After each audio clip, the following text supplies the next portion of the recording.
राधे राधे। आज मैं पुनः डॉक्टर रश्मि एक नई थीम के साथ आपके समक्ष उपस्थित हुई हूँ।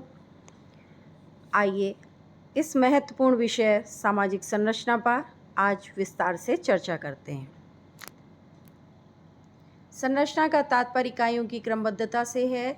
मानव समाज की संरचना समाज की विभिन्न इकाइयों के बीच पाए जाने वाले संबंधों एवं उनकी क्रमबद्धता से बनती है, जिसमें विभिन्न इकाइयों का अपना एक बाह्य रूप होता है तथा यह सब इकाइयां परस्पर संबंधों के साथ विशेष कार्य करती हुई क्रियाशील रहती हैं। इकाइयों की क्रमबद्धता एवं यह परस्पर संबंधों के संयोजन से जो ढांचा तैयार होता है उसे ही संरचना कहा जाता है।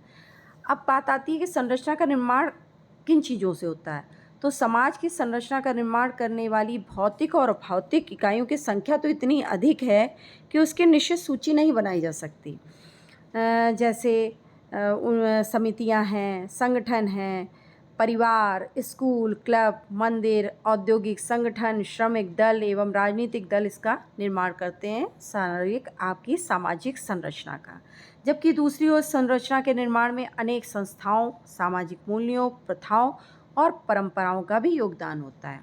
अब फॉर एग्जाम्पल, जिस प्रकार से किसी भवन निर्माण में प्रयोग होने वाली विभिन्न इकाइयाँ जैसे ईंट है, लोहा है, लकड़ी, सीमेंट, मोरम आदि को यदि एक जगह हम एकत्रित कर दें तो क्या होगा? भवन का निर्माण हो जाएगा? नहीं होगा, वह मात्र एक ढेर कहलाएगा।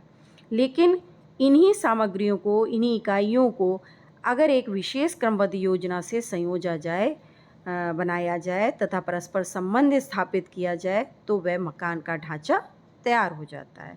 यही क्रमबद्धता या परस्पर संबंधों को संयोजने से जो ढांचा तैयार होता है उसे ही संरचना कहा जाता है। सामाजिक संरचना के विद्वानों ने कोई सार्वभौमिक परिभाषा नहीं दी है, वरन अनेकों ने अपने अपने तरह से अस्पष्ट व्याख्या की है, क्योंकि संरचना शब्द का अनेक विज्ञानों में विभिन्न रूप से प्रयोग किया गया है। मूल रूप से यह शब्द भवन की बनावट के संदर्भ में प्रयोग किया जाता था, किंतु 16वीं शताब्दी में यह शब्द किसी वस्तु के विभिन्न घटकों के बीच परस्पर संबंधों के संदर्भ में प्रयोग किया जाने लगा। सामाजिक विज्ञान में सबसे पहले हर्बर्ट स्पेंसर ने सामाजिक संरचना शब्द का प्रयोग किया था। वह समाज और जीव तथा सामाजिक विकास और जैविक विकास के बीच इस समानता से बहुत प्रभावित थे। सर्वप्रथम प्रयोग इसका किसने किया था? इस शब्द का हर्बर्ट स्पेंसर ने। इन्होंने कहा कि सामाजिक संरचना या सामाजिक विकास को हर्बर्ट स्पेंसर ने सामाजिक संरचना और सामाजिक विकास को मानव शारीरिक संरचना और मानव शारीरिक संरचना व सामाजिक समाज की जो है साव्य स्थापित किया। इनका मानना था कि जिस प्रकार से व्यक्ति का शरीर होता है वैसे ही समाज का भी एक शरीर है, वैसे ही समाज की भी इकाइयाँ और उप इकाइयाँ हैं। जिस प्रकार से मानव शरीर के अंग और उपअंग हैं, मानव शरीर की संरचना भी विभिन्न अंगों और उप अंगों के क्रमबद्ध व्यवस्थित संयोजन से बनती है। उसी प्रकार समाज की संरचना भी समाज की विभिन्न इकाइयों, उप इकाइयों के क्रमबद्ध संयोजन एवं उनके परस्पर संबंधों तथा क्रियाशीलता से बनती है। किसी इकाई के क्रियाशील न रहने से विग्रह की स्थिति आ जाती है, जो अस्थायी प्रकृति की होती है। तो हर्बर्ट स्पेंसर सामाजिक विकास और जैविक विकास की इस समानता से बहुत प्रभावित थे। परिभाषाएं क्रोजन एवं रोजनबर्ग के अनुसार, मैकएवर एवं पेज के शब्दों में, टॉलकट पार्सन्स के शब्दों में, इनको आप पढ़ लीजिएगा, देख लीजिएगा। नेक्स्ट, सामाजिक संरचना की विशेषताएं। सामाजिक संरचना की विशेषताएं क्या हैं?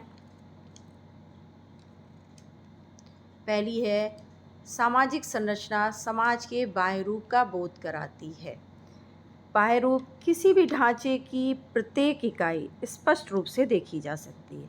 आप चाहे भवन को देखिए या व्यक्ति के शरीर को देखिए, जिसमें क्या होता है, इकाइयों के कार्यों को हम सम्मिलित नहीं करते, केवल उनके बाह्य ढांचे को ही सम्मिलित किया जाता है।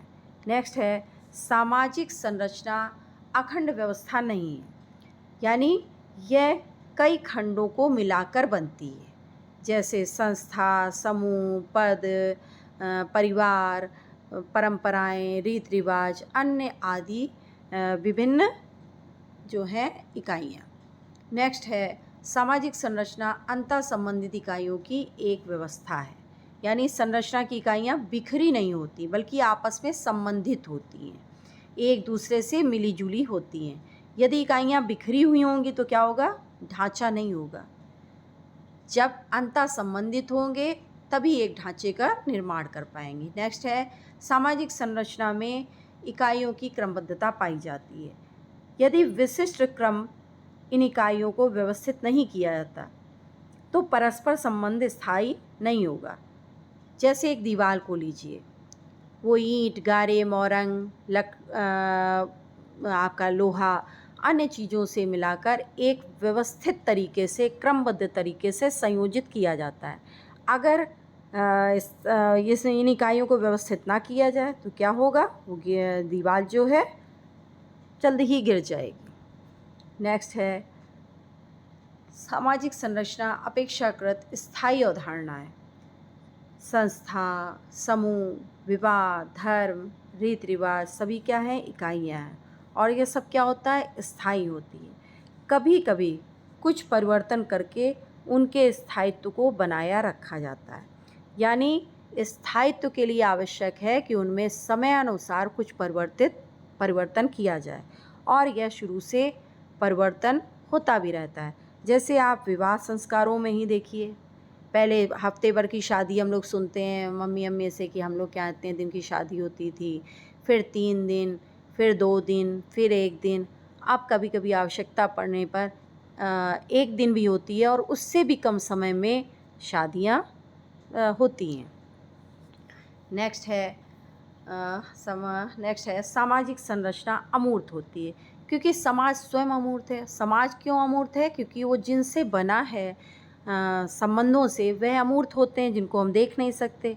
तो उनकी इकाइयाँ जिनसे मिलकर समाज की संरचना बनती है वह भी अमूर्त ही होता है। नेक्स्ट है सामाजिक संरचना की अनेक उपसंरचनाएं होती हैं।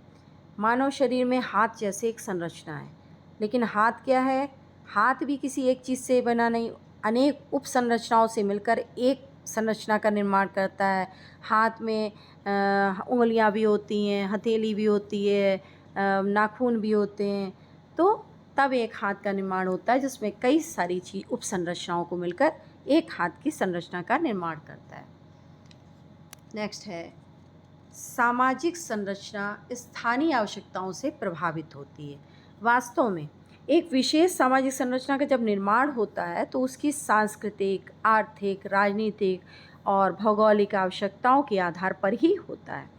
जैसे सजावट, प्रतिमान, वस्त्रों, परिधानों, रीति रिवाजों आदि पर क्या होता है? स्थानीय परिवेश का प्रभाव हमें देखने को मिलता है। नेक्स्ट है सामाजिक संरचना के विभिन्न अंग परस्पर संबंधित होते हैं। इसका तात्पर्य है कि व्यवहार और सम्मान के अनेक तरीके।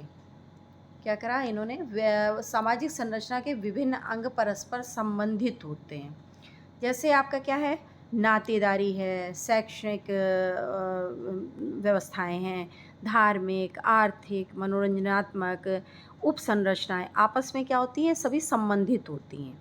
व्यक्ति के समाजीकरण में भी परिवार, विद्यालय, धर्म, सरकार, राजनीतिक दलों तथा आर्थिक उपसंरचनाओं का भी समान योगदान होता है। किसी एक चीज़ का हमारे समाज की संरचना में प्रभाव नहीं होता, बल्कि सभी ये अंग परस्पर संबंधित होते हैं। नेक्स्ट है सामाजिक संरचना में मूल्यों का समावेश होता है। मूल्य क्या है? मूल्य हमारे कर्तव्य हैं, व्यवहार करने के तरीके हैं, जनरीतियाँ, प्रथाएं, परंपराएं, प्रतीक इसका क्या करते हैं? निर्धारण करते हैं।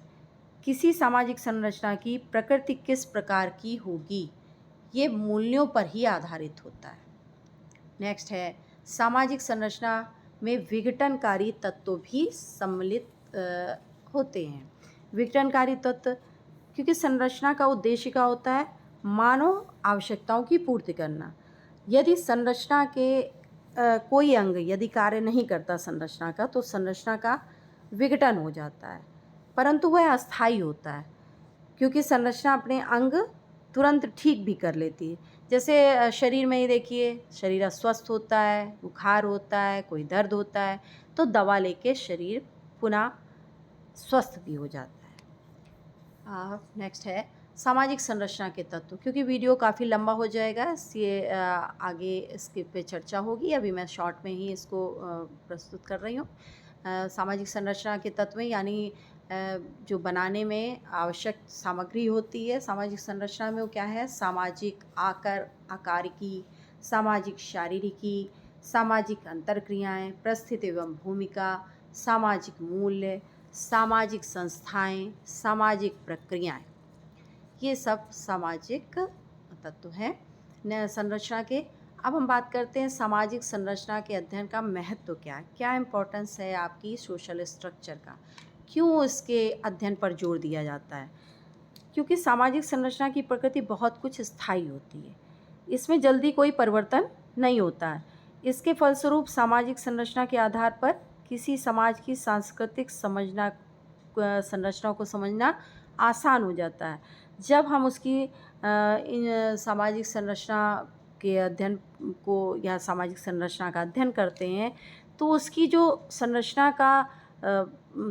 संरचना है उसको समझना आसान हो जाता है। सामाजिक संरचना के आधार पर किसी समाज की सांस्कृतिक संरचना को समझना हमें आसान हो जाता है। सामाजिक संरचना हमें मूल्यों, आदर्शों, नियमों, धार्मिक विशेषताओं से क्या करती है? परिचित कराती है। यह सभी विशेषताएं वे हैं जिन्हें समझे बिना हम समाज की विशेषताओं को नहीं समझ सकते और ना ही व्यक्तियों के पारस्परिक संबंधों की प्रकृति को ही समझा जा सकता है। तो समाज को समझने के लिए समाज की संरचना को समझना बहुत आवश्यक है। इसी के साथ यहीं पे मैं समाप्त करती हूँ। यदि यह जानकारी आपके लिए उपयोगी हो तो मेरे द्वारा किया गया यह छोटा सा प्रयास मैं सफल समझूंगी, और अगर ये आपको अच्छा लगा हो तो आप इसको लाइक करिए, सब्सक्राइब करिए। मिलती हूँ, साथ ही धन्यवाद। मिलती हूँ अगले वीडियो में। आपका बहुत बहुत धन्यवाद।